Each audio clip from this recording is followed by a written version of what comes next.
Creating citizen armies in one way is, it's disgusting. Because what you do is you get young kids and you can mold their minds easily.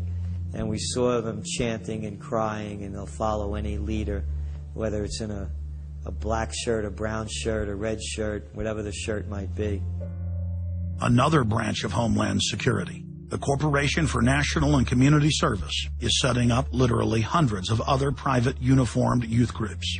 The White House has introduced legislation to establish forced national service for all Americans between the ages of 16 and 64. In 2008, the North American Military Governorship, known as NORTHCOM, announced that they had deployed 4,000 regular Army troops inside the United States to deal with civil unrest because they knew that their offshore masters were about to rob the United States blind. In 2009, the Pentagon requested funding from Congress to deploy 379,000 military personnel in thousands of communities across the United States. And now, legislation has been introduced in Congress to expand a system of FEMA concentration camps across the United States under the National Emergency Centers Act, H.R. 645.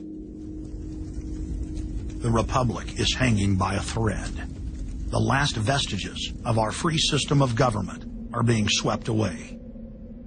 You got time to watch baseball, you got time to watch football, you got time to entertain yourself. But I think a knowledgeable public we're losing, and we've got to get people back on track to paying attention, because if you don't pay attention to your government and what they're doing, you're going to pay some dire consequences for it. Unless we become active and become influential in the power centers of society, there's nothing we can do about it. Just knowing about it is not enough. And as long as we are given at election time an option between the Republican candidate or the Democrat candidate, both of whom have been selected by members of the Council on Foreign Relations and both of whom have the same general policies, that's not going to change anything either. So the real issue is, so what? And the answer is we've got to recapture control of the power centers of society. The people have a decision to make. Our nation has been seized in the jaws of a global corporate takeover. The Republic is passing into history. We're losing our freedoms.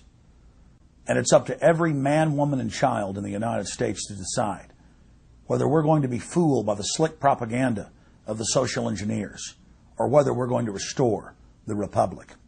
The values expressed by our founding fathers in the Declaration of Independence and other documents are very important to these times, and it's now our chance to manifest those documents. Now is the time for all good men to come to the aid of their country, because the country is being stolen from us in broad daylight. Not only stolen metaphorically, but financially as well. The numbers don't lie.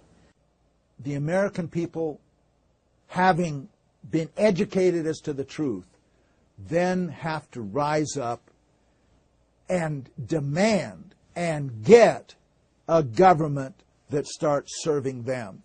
We need a change, and it isn't going to come from Democrats and Republicans. It has to come from the American people. Dissension is the greatest form of patriotism, and I believe that. Because if you don't hold your elected officials' feet to the fire and pay attention, you are going to get bad government. So it's imperative for all of us. It's our job as citizens of this great country to pay attention. This is our last chance to not relive history.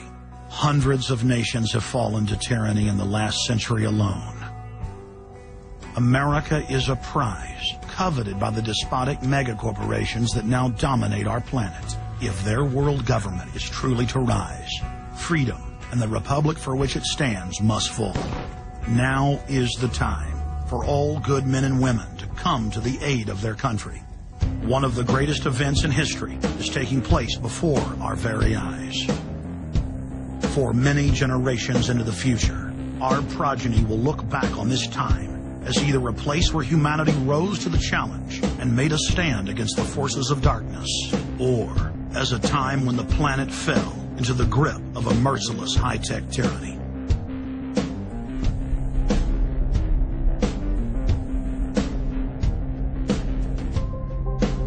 In Part 2 of Fall of the Republic, you will learn the elite's master plan for humanity.